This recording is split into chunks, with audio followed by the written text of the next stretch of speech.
Hola, muy buenos días, Dios les bendiga. Quiero darles un saludo muy especial hoy, domingo de resurrección y día del Señor. Creo que para nuestro calendario este domingo es el domingo más importante del año, porque celebramos la resurrección de Cristo. Bendito sea su nombre. Toda esta semana hemos tenido que meditar en todo el proceso que pasó Cristo, resumiendo 3 años de ministerio prácticamente en una semana, donde varios acontecimientos se fueron dando para llegar al momento de la pasión, del dolor, de la crucifixión y posteriormente de la resurrección de Cristo. Pero la resurrección finalmente es la cúspide, es lo más importante. Señor, te doy gracias en esta hora por cada una de las personas que nos está viendo.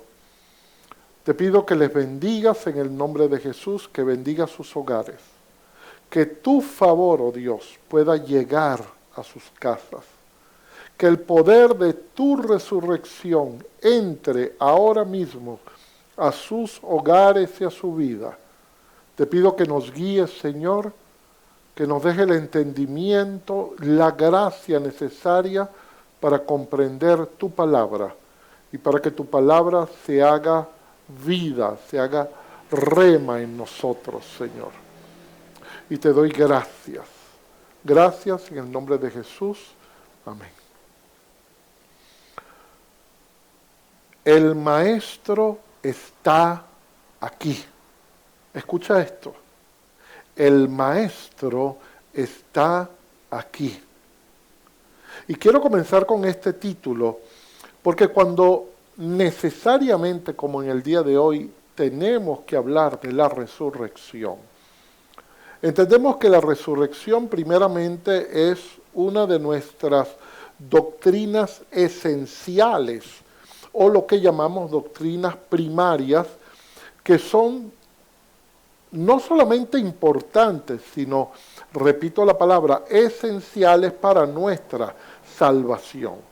En 1 Corintios capítulo 15, versículos 13, 14 y 17 dice: porque si no hay resurrección de los muertos, tampoco Cristo resucitó. Y si Cristo no resucitó, vana entonces es nuestra predicación, vana es también nuestra fe. Es decir, si Cristo no hubiese resucitado, nuestra fe no tendría sentido. Y sigue diciendo el versículo 17, y si Cristo no resucitó, vuestra fe es vana, aún estáis en vuestros pecados. Y primera de Pedro 1:3 dice: bendito el Dios y Padre de nuestro Señor Jesucristo, que según su grande misericordia nos hizo renacer para una esperanza viva por la resurrección de Jesucristo de los muertos. Y fíjense las consecuencias: para una herencia incorruptible, incontaminada e inmarcesible, reservada en los cielos para vosotros, que sois guardados por el poder de Dios mediante la fe. Bendito sea nuestro Señor. Entonces, es indudable que debemos creer en la resurrección. Romanos dice que si creemos con nuestro corazón que Jesucristo es el Señor y que el Padre lo ha resucitado de los muertos, declarándolo con nuestra boca, entonces seremos salvos. De tal manera que muchas doctrinas probablemente podamos discrepar, pero aquel que cree en Jesucristo, la doctrina de la resurrección es una doctrina básica, es una doctrina fundamental, es una doctrina primaria y esencial. Sin embargo, yo quiero enfocar hoy este principio de la resurrección de otra manera un poquito diferente. Y quiero que vayamos, voy a leer un relato que está en Juan 11, Juan capítulo 11, y que habla de un pasaje de la palabra que probablemente todos han leído de una u otra manera, que es la resurrección de Lázaro. Es muy interesante el relato porque aunque en el Nuevo Testamento especialmente, Jesucristo hace varios milagros de resurrección, por ejemplo, dice la palabra que resucita a la hija de Jairo, dice que resucita al hijo de la viuda, un muchacho que venía, que ya lo iban a enterrar, que venía su madre llorando y Jesucristo lo resucita. Pero en el caso de Lázaro, es el primer acto de resurrección, donde Jesús primero se habla de un nombre propio. No hace una referencia a alguien, sino da un nombre propio y da una cantidad de explicaciones el Evangelio que realmente se vuelven muy interesantes. La primera es que tanto Lázaro como Marta y como María, según el registro de la palabra, dicen que ellos no solamente eran discípulos o seguidores de Jesús, sino que eran amigos de Jesús. Es decir, que Jesús varias veces se sentó en la mesa a comer con ellos, y eso en la cultura hebrea era un signo de amistad, de intimidad profunda. Entonces ya esto cambia un poco todo lo que nosotros vamos a leer. Tenga esto en mente, por favor, tanto cuando le avisan, inclusive dice la palabra que Marta y María mandan avisar a Jesús de que Lázaro está enfermo, ¿verdad? Y fíjense la noticia que le dan. Le dicen, Señor, tu amigo te está solicitando, tu amigo, ni siquiera nombra a Lázaro, y ya Jesús sabía de quién estaba hablando, que le estaban refiriendo a Lázaro, porque era una persona muy querida por Jesús. Pero vamos a leer desde el versículo 11, 17 hasta el 44. Vamos a leerlo corrido, después yo haré algunas observaciones con respecto al pasaje, pero vamos a entrar porque necesito que usted lo tenga totalmente en contexto, todo lo que vamos a estudiar. Vino pues Jesús y halló que hacía ya 4 días que Lázaro estaba en el sepulcro. Acuérdense que nosotros hablamos de que Jesús tardó 4 días, en realidad tardó más. Porque cuando Jesús le avisan, todavía Lázaro estaba enfermo. Lázaro tardó 1, 2, 3 días en morir y después tardó 4 días en la tumba. O sea, quiero que usted piense en la condición, en todo el sufrimiento de la familia de Lázaro. Todo lo que ellos tuvieron que padecer, el dolor, primero el temor de que Lázaro estaba enfermo y podía morir, pero después la necesidad de consuelo cuando un familiar tan amado muere, el varón. Betania estaba cerca de Jerusalén como a 15 estadios, es decir, no estaba tan lejos. Y muchos de los judíos habían venido a Marta y a María para consolarlas por su hermano. Entonces Marta, cuando oyó que Jesús venía, salió a encontrarle, pero María se quedó en casa. Y Marta le dijo a Jesús, Señor, si hubieses estado acá, mi hermano no habría muerto. Mas también sé ahora que todo lo que pidas a Dios, Dios te lo dará. Y Jesús le dijo, tu hermano resucitará. Y Marta le dice, yo sé que resucitará en la resurrección en el día postrero. Esto era una doctrina que ya el pueblo hebreo tenía, que iba a haber la resurrección de los muertos en el día postrero. Y le dice Jesús, yo soy la resurrección y la vida. El que cree en mí, aunque esté muerto, vivirá. Y todo aquel que vive y cree en mí no morirá eternamente. ¿Crees esto? Y le dijo, sí, Señor.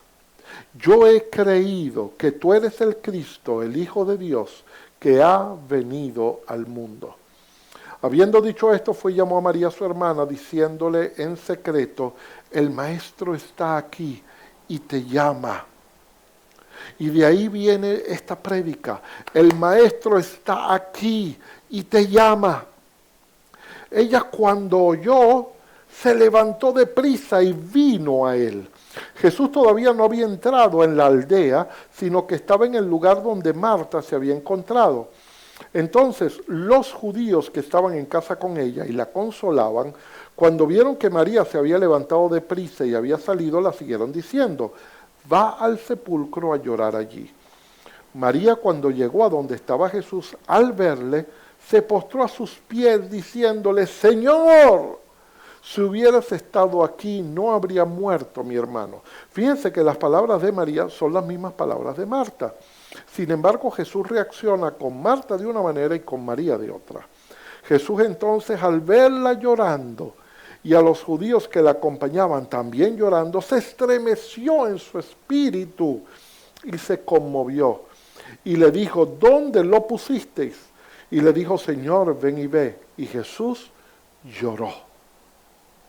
Versículo 35, y Jesús lloró. Este es el versículo más corto de la Biblia. Dijeron entonces los judíos, mire cómo le amaba.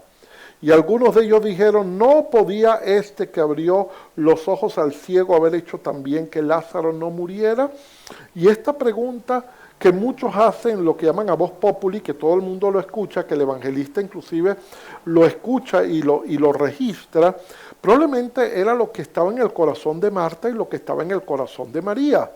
Oye, este amigo nuestro, este Señor que es Jesucristo, a quien nosotros amamos, a quien le servimos tantas veces, el que se sentó en la mesa con nosotros, el que hizo tantos milagros a gente que ni siquiera era su amigo, que ni siquiera le conocían, que a veces ni siquiera le respetaban, pero que él hizo milagros. ¿Por qué? ¿Por qué no hizo un milagro en mi vida si nosotros éramos sus amigos? Y probablemente esta pregunta viene a tu corazón. Señor, ¿por qué suceden ciertas cosas en mi vida y no suceden en la vida de los malos? Parece a veces que al malo le va bien y al Hijo de Dios no le va bien. Y eso es lo que dice a veces Eclesiastés. En esas meditaciones que tenía Salomón decía, yo he visto al justo ser enterrado y dejado en el olvido, mientras el que hizo mal fue enterrado con honra. Y él decía, vana, esto también es vanidad de vanidades. Entonces hay tantas preguntas en nuestro corazón. Señor, ¿por qué? Señor, ¿por qué? Y sigue diciendo, Jesús profundamente conmovido otra vez. Fíjense que dice la palabra que hubo dos veces donde se conmueve. Primero se estremece en el espíritu y se conmueve cuando ve a Marta y a los que estaban con ella llorando, cuando ve el dolor. Y después, cuando escucha lo que ellos piensan de él, dice la palabra que también se conmueve y va al sepulcro. Era una cueva y tenía una piedra puesta encima y dijo Jesús, quiten la piedra. Marta, la hermana del que había muerto, le dijo, Señor, lleve ya porque es de 4 días. Es decir, Marta le dice, Señor, ¿por qué me vas a exponer a esta vergüenza? Ya mi hermano murió. Inclusive había una tradición en aquel tiempo que una vez que pasaban 4 días, el hebreo pensaba por tradición, no porque fuera algo de la palabra, que cuando una persona moría, el alma de esa persona pululaba cerca vamos a decir, del cuerpo que había muerto, ¿verdad? Y en algún momento en esos 4 días había alguna posibilidad que resucitara, que el alma volviera a entrar en el cuerpo. Pero ya habían pasado 4 días, no había esperanza. Y Marta le reclama a Jesús, no entendiéndolo. Le dice, Señor, ¿me vas a exponer a oler la putrefacción de mi hermano? Él tiene 4 días, Señor. ¿Por qué me haces esto? Y Jesús le responde, ¿no te he dicho que si crees verás la gloria de Dios? Entonces quitaron la piedra donde había sido puesto el muerto, y Jesús, alzando los ojos a lo alto, dijo, Padre, gracias. Te doy por haberme oído.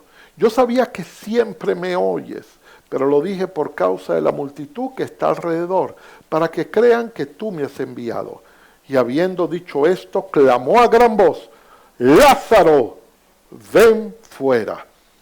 Y el que había muerto salió atadas las manos y los pies con vendas y el rostro envuelto en un sudario. Y Jesús le dijo, desatadle y déjenlo ir. Entonces, aquí tenemos un pasaje de la resurrección, del poder que demostró Jesús en la tierra a través de la resurrección, que yo quiero que usted entienda y maneje. Yo busqué en el diccionario un par de conceptos de lo que es la resurrección. Y voy a darle 3 conceptos. El primero dice, es la vuelta a la vida de alguien que ha muerto. Normal, ¿verdad? Eso es lo que todos entendemos por resurrección. Pero da otro concepto o otra acepción a la palabra resurrección. Dice, escuche, renovación de algo que había disminuido su actividad o que había perdido actualidad, o de alguien que estaba decaído física, moral o espiritualmente, resucita, ¿verdad? Es como cuando no vemos hace mucho tiempo a alguien y de repente lo vemos, oye, mi hijo, ¿qué te pasó? Resucitaste, finalmente te veo, resucitaste. Eso es una expresión que usamos. No significa que él había muerto y que de repente ahora está vivo, sino es una expresión. Entonces quiero que se centre en este concepto de la resurrección. No tiene que ver solamente con la resurrección física de llevar a alguien de la muerte a la vida, sino que es un sentido y una acepción mucho más profunda. Cuando Jesús resucita algo, cuando Jesús llega a tu casa, y cuando la resurrección entra a tu hogar, es para renovar lo que está muerto, es para renovar lo que había disminuido su actividad, lo que se ha descontextualizado en tu vida. Probablemente hay cosas en las cuales tú has perdido la esperanza y caminas por esta tierra pensando que ya eso murió. Tus sueños murieron. Lo que tú esperas de la vida, bueno, voy a seguir viviendo como estaba viviendo. Y eso es lo que pensaban en esos 4 días Marta y María. Ellos no pensaban de ninguna manera que había la probabilidad de volver a ver a su hermano con vida, ¿verdad? Inclusive una tercera acepción del concepto de resurrección dice levantarse de nuevo, resurgir, alzarse una vez más. ¿Y cuánto tú y yo necesitamos eso? ¿Cuánto tú y yo necesitamos que hay cosas en nuestra vida que necesitan volver a la vida?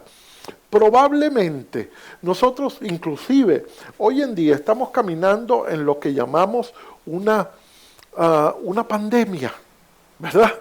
Una pandemia y decimos, bueno, yo no sé ni cuánto va a durar esto. Probablemente unos dicen 1 año más, algunos hablan de 2 años más y algunos dicen, mira, ¿saben qué? Nosotros vamos a tener que aprender a vivir con esta pandemia durante todo lo que nos queda de existencia humana. ¡Wow! Entonces como que nos acostumbramos, decimos, bueno, esto como nunca se va a quitar, las vacunas no se sabe a largo plazo si van a funcionar o no van a funcionar, ¿verdad? Entonces, bueno, yo me voy a adaptar a vivir de alguna manera. Y así nosotros nos adaptamos. El domingo pasado hablé de un testimonio y quiero referirle brevemente a este testimonio. Tenemos unos hermanos en la iglesia que ya ellos, por la edad, aunque ellos anhelaban, el sueño de ellos era tener un niño. Pero como no venía, ellos dijeron, bueno, Señor, está bien, tú no los quisiste dar, no es tu voluntad, y ahí se quedó. Y de repente aparece una sorpresa. Ese sueño que estaba muerto resucitó, resurgió, y esta mujer está encinta. Tremendo eso. Hermoso lo que Dios hace para resucitarnos. Pero, y aquí quiero hablarles de algunos conceptos, porque una de las cosas que quería comentarles es que cuando vienen a Jesús a darle la noticia, ¿verdad? Busque por un momento Juan 11:4. Dice, vamos a leer el 3 primero. Enviaron pues las hermanas para decir a Jesús, Señor, he aquí, el que amas está enfermo. Fíjate, no había muerto. Y oyéndolo Jesús dijo, esta enfermedad no terminará en muerte. Escucha esa declaración de Cristo. Esta enfermedad no terminará en muerte. Si usted escucha esto, ¿qué es lo que usted piensa? Bueno, lo que yo pensaría si alguien le llevó esta noticia a Marta y a María, mira, el maestro dijo, tranquila que esta enfermedad no terminará en muerte. Pero ¿qué sucedió? Que sí terminó en muerte. El plan de Cristo era otro, está bien. Pero vámonos día a día, nosotros tenemos la historia completa, ellos no tenían la historia completa, ellos iban viviendo la historia día a día, día a día. Entonces Jesús dice, esta enfermedad no va a terminar en muerte. Entonces hay muchas cosas en nuestra vida que Jesucristo está declarando como una promesa en nosotros. ¡Ey! Este sueño no se acabó. No importa lo que otros digan, no importa lo que tú veas, no importa lo que tú entiendas, ve algo, este sueño no ha terminado. Mi plan con tu vida no ha terminado. Todavía hay cosas donde tú vas a ver mi gloria. Y dice, sino para que la gloria de Dios, para que el Hijo de Dios sea glorificado en ella. Entonces, aquellas cosas que tú y yo estamos viviendo, llámese enfermedad, llámese un sueño, llámese decepción, llámese inconsistencia, llámese dolor por cosas que han sucedido en tu vida, créelo hoy, créelo. Todo eso que tú has llevado con sufrimiento es para que tú veas en esas áreas la gloria del Dios viviente, porque Cristo está vivo. Cristo está obrando en tu vida, obrando en mi vida por siempre, en el nombre del Señor. Pero quiero hablarte de dos principios, y permítanme leerlos porque yo los anoté, porque me parecieron tan importantes. Dios me los estaba hablando, y yo los terminé anotando, porque yo digo, si no los anoto, se me van a olvidar. Primer principio que tenemos que manejar. Hay milagros, escucha esto, hay milagros que requieren la muerte para que Dios los pueda renovar. ¡Wow!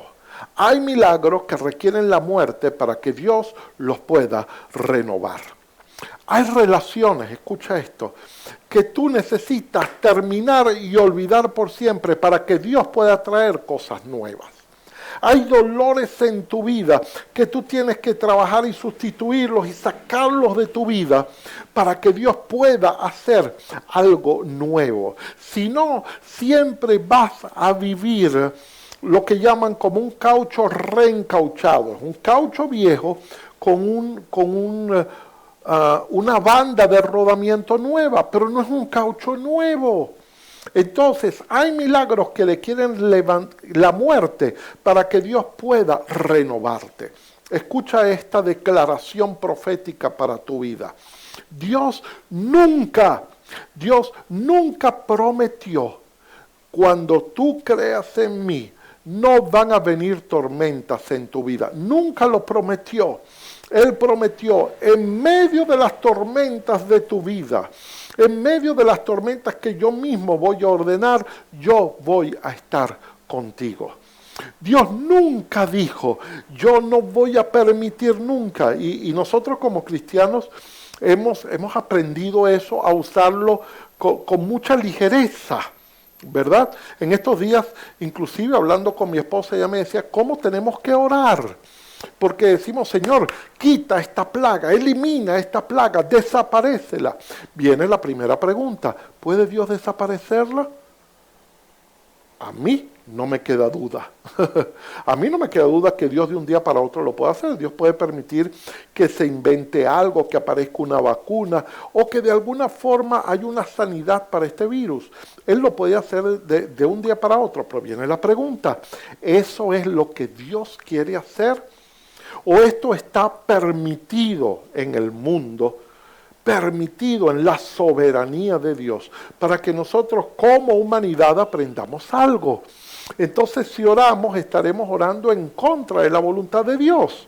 Por supuesto que tenemos que clamar, por supuesto que tenemos que pedir la sanidad. Yo la pido todos los días por todos los que están enfermos, pero tengo que entender que Dios es soberano.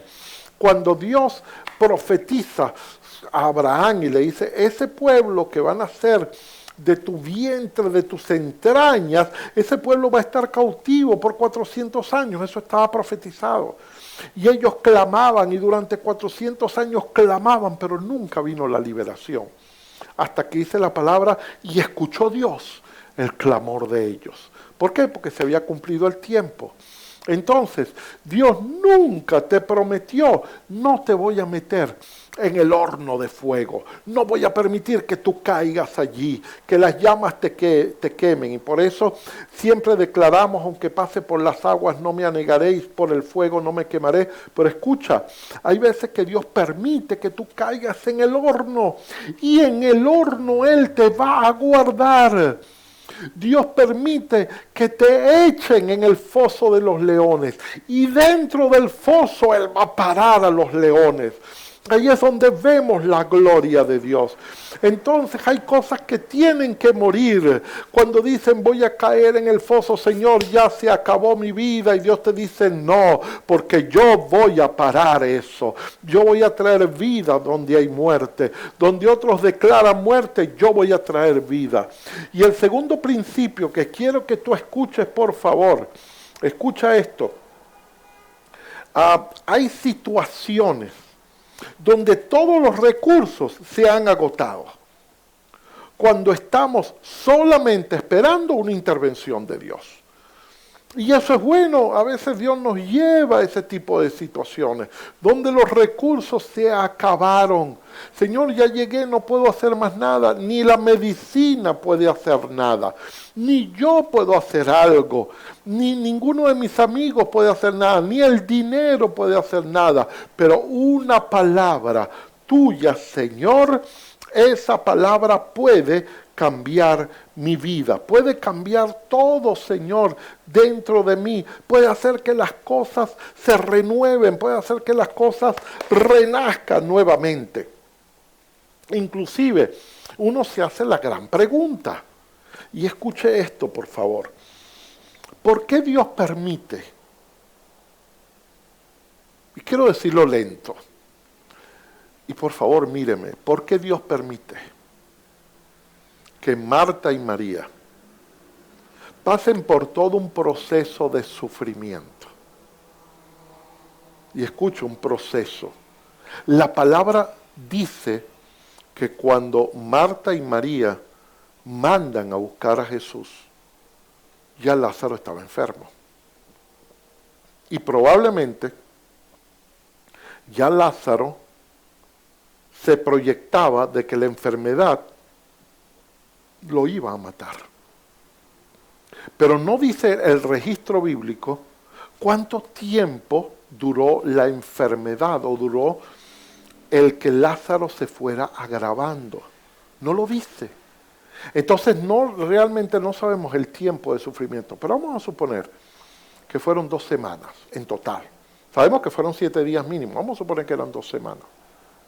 Era necesario someter a Lázaro a la muerte, a Marta y a María a ese dolor, a hablar de todos los amigos, diciendo Jesús, ¿por qué no lo sanaste? Era necesario eso si Jesús lo iba a sanar, si el objetivo final de Cristo era que lo iba a levantar.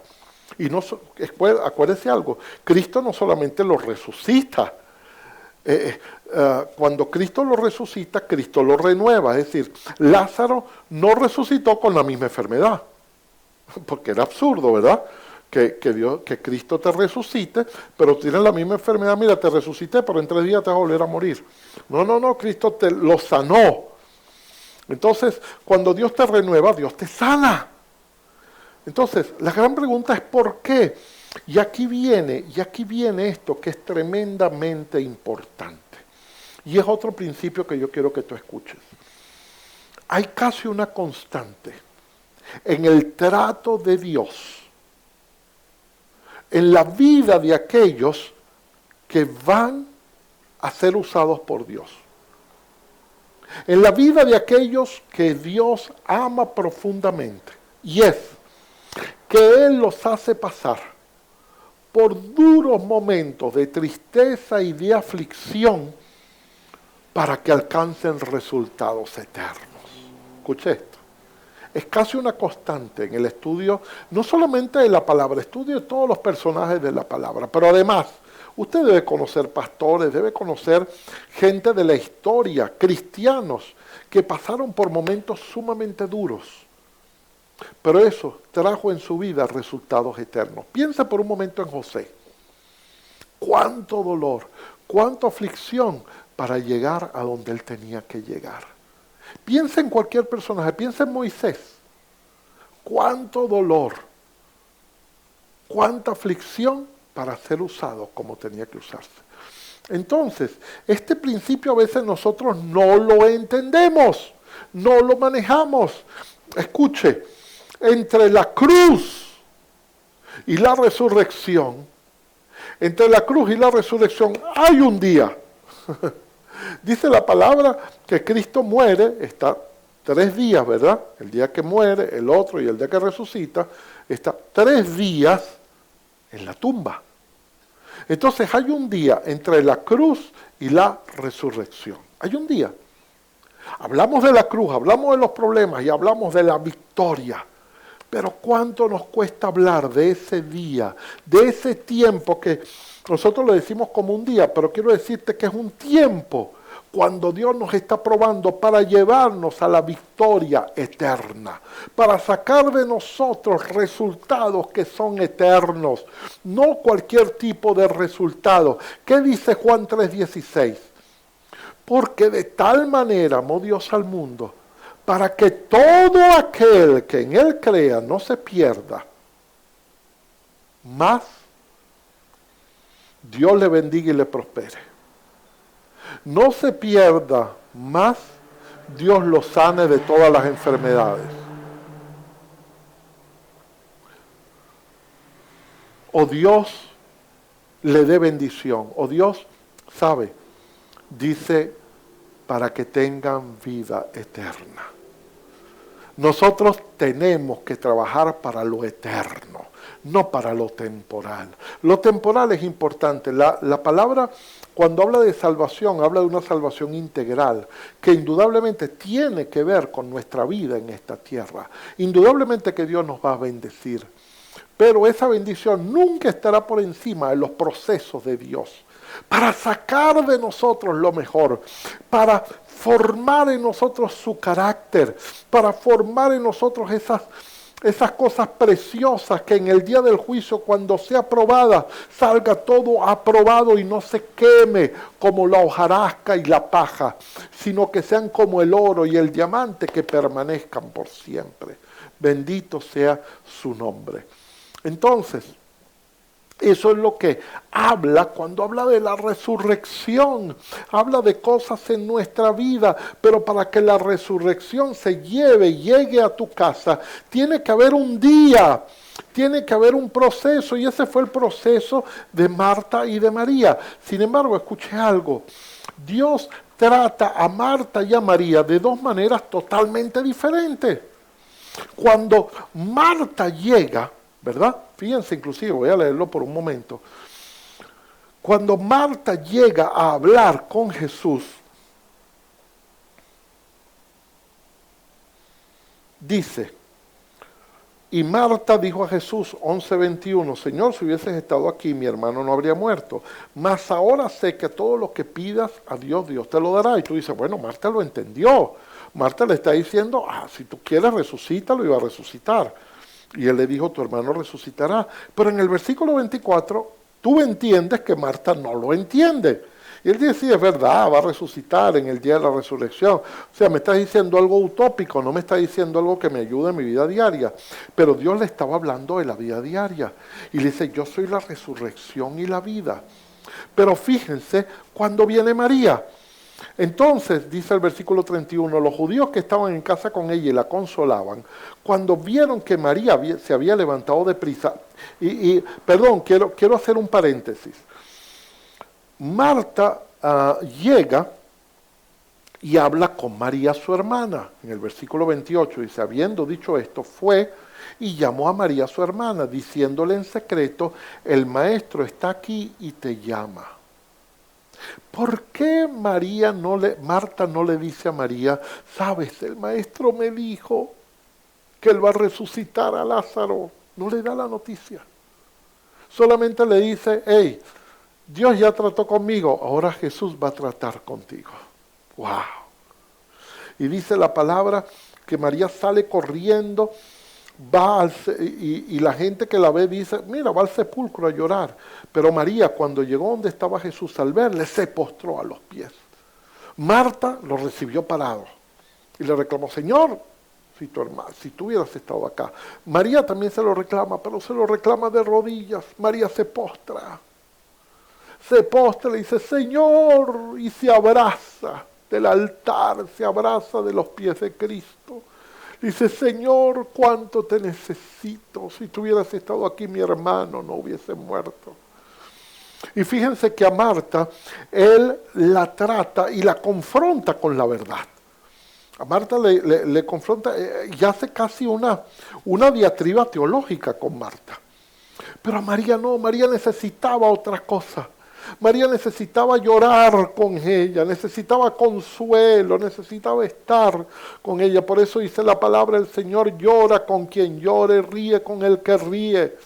Dios va a tratarnos a cada uno de acuerdo a nuestras necesidades más profundas.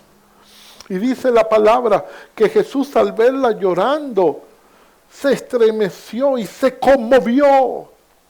Se estremeció y se conmovió. Y también esta palabra es sumamente importante, porque esta palabra en el original, aunque la Biblia la traduce como conmovió y la traduce, dos veces, en el versículo también 38, esta conmoción tiene que ver con provocar un tipo de emoción entre ternura y rabia. Él tenía una ternura profunda y por eso quizás habla de dos tipos de emociones que Jesús maneja. Se estremece y se conmueve. ¿Por qué? Porque Él sabe que Él tiene el poder para resucitar. Él observa en el ser humano el dolor que la muerte va a traer. Él la experimenta con su amigo Lázaro, experimenta el dolor de alguien que se ha muerto, de un familiar, de un amigo, de un hermano que muere, lo experimenta. Y por eso dice la palabra en Isaías, capítulo 53, dice, despreciado y desechado entre los hombres, varón de dolores. Escuche, experimentado en quebranto y como que de él escondimos el rostro, fue menospreciado y no le estimamos, pero ciertamente Él llevó nuestras enfermedades y sufrió nuestros dolores. Y nosotros le tuvimos por azotado y herido de Dios. Y lo que dice en Hebreo, que tenemos un sacerdote que se puede compadecer. Entonces, ¿qué pasa en este momento? Que Él sabe lo que están pasando Marta y María. Él sabe el dolor inclusive de esos amigos que dice la palabra que estaban allí llorando, que eran judíos que estaban llorando por Lázaro, y experimenta el dolor y de alguna forma el reto que él tenía de vencer a la muerte. Como dice la palabra, el último enemigo que él iba a vencer o que va a vencer es la muerte. Y como decía Pablo, ¿dónde está, oh muerte, tu aguijón? ¿Dónde está, oh muerte, tu victoria? Pero esta muerte no solamente tiene que ver con muerte física, tiene que ver con todo tipo de muerte. Todo lo que está muerto en tu vida, Dios lo quiere resucitar. Entonces se conmueve y Jesús llora. Hay 3 veces por lo menos que dice la palabra donde Él llora. Primero cuando llora con Lázaro, después llora por Jerusalén. Y después, no se sabe si llora o no, pero tiene un sentimiento profundo de dolor en el huerto de Getsemaní. Entonces Él llora, Él se conmueve con la condición humana y también maneja emociones que Él sabe. Y por eso yo quiero que tú sepas, porque muchas veces se nos dice, no debes llorar, porque tú sabes, no puedes llorar, el cristiano tiene que dar testimonio. No. Jesús anhela siempre que la persona que hable con Él sea sincero. Él no anhela un diálogo religioso, un diálogo, no Señor, yo estoy bien, no, si estás mal, díselo. Por eso dice la palabra, derrama tu corazón delante del Señor, derrámalo, ¿verdad? Entonces,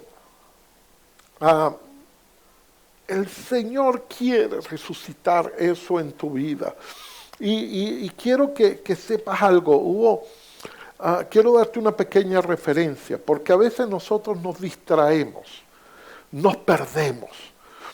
Estaba leyendo en estos días acerca de un accidente de aviación, donde fue un vuelo, ellos estaban llegando para aterrizar, el piloto era sumamente experimentado, tenía 15, 20 mil horas de vuelo, igual el copiloto, más el ingeniero, todos eran sumamente experimentados.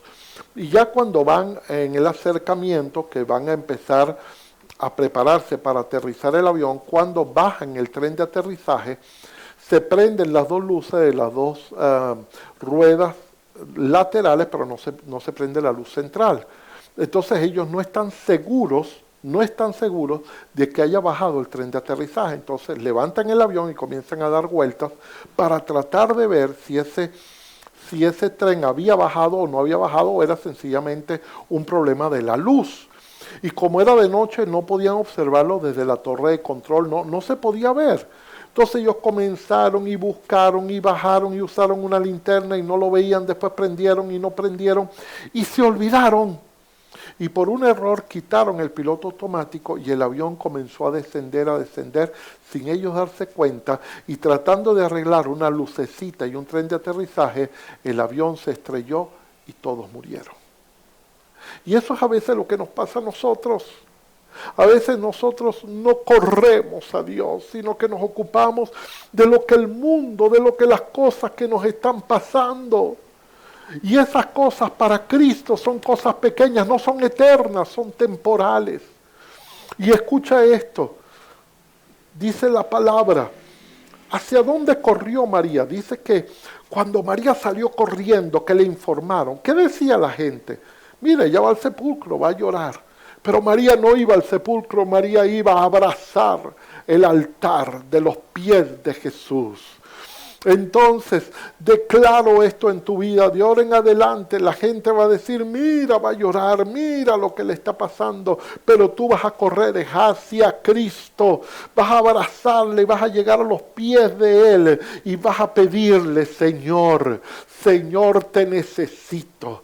Y después dice la palabra en el capítulo siguiente, 12 y 13, en el capítulo 12, que esta misma María, que con dolor fue consolada por Jesús en aquel momento de profundo dolor, es la misma mujer que llega donde Cristo está cenando y rompe el alabastro y unge a Jesús con el perfume del alabastro. La resurrección. Entonces, quiero que entiendas hoy que nos estamos moviendo en el principio de la resurrección. La resurrección ha llegado a tu hogar. El Maestro te está llamando y el Maestro te dice, ven, busca a Dios en medio de todas las circunstancias que tú has vivido. Y este día, aunque tú has estado encerrado en tu dolor, encerrado en esa tumba como lo estuvo Cristo, después de haber padecido, donde parece que nada sucede, nada pasa, Dios no me está hablando, Dios no está haciendo, pero entiende, Dios está obrando. Y vendrá el tercer día, que es el día de la gloria. Vendrá el tercer día, que es el día de la victoria. Y ese día va a llegar a tu vida. Solamente que hay que pasar el proceso y hay que pasarlo como ellos lo pasaron, abrazado a los pies de Cristo. Cuando David pecó, dice la palabra que David fue corriendo a abrazar los cuernos del altar y le pidió perdón al Señor. Y el Señor le dijo, yo te perdono, pero lo tuyo tiene unas consecuencias. Entonces necesitaba restaurar esa relación con Dios, lo cual Dios logra mucho después. Bendito sea el nombre del Señor. En eso creemos.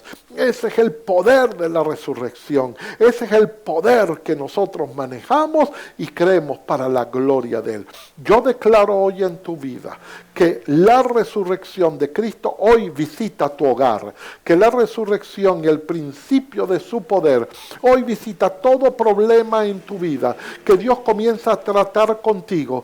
Que tú vas a correr cuando el Maestro te llame. llame.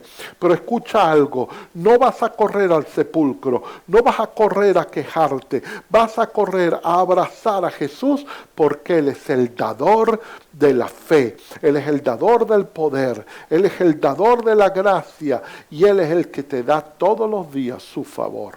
Bendito sea su nombre. Señor, gracias. Yo te pido que tú toques en esta hora todo hogar, que tú toques toda situación, Señor, que se encuentra en el segundo día, que se encuentra entre la cruz y la resurrección, que tú toques ese momento y que nos transformes a nosotros, Señor, que tú puedas tratar con cada uno de nosotros, que podamos ver que aunque haya un día de oscuridad, donde el sepulcro está cerrado, donde no vemos salida, Señor, ahí tú todavía estás sobrando. Yo declaro eso en este día maravilloso, donde celebramos y nos alegramos de que Cristo ha resucitado y que nuestra fe tiene sentido, propósito y favor. Gracias te doy, Señor. Bendice a todos los que han estado conectados. Gracias por estar conectado en el día de hoy. Como siempre les digo, es tiempo de predicar la palabra. Por favor, pasa este mensaje. Esto es un mensaje que todos deberían escuchar, que todos deben oír. Y cuando pases este mensaje, haz un seguimiento de la gente. Llévalos a una palabra de conversión, de fe. Hazles una oración de fe. Y Cristo sabe, hay muchos que necesitan las palabras que tú tienes en tu corazón, porque las palabras que tú tienes son palabras de vida, porque son palabras de Cristo. Dios te bendiga, recibe la bendición de mi esposa, mía, de toda mi familia, la bendición pastoral sobre tu vida en el nombre poderoso de Jesús. Es el que bendice, es el que da el favor. Y te doy gracias. Para nosotros ha sido un privilegio que tú nos acompañes hoy. Dios te bendiga y te guarde por siempre. Y acuérdate, Cristo resucitó. Nuestra fe tiene propósito.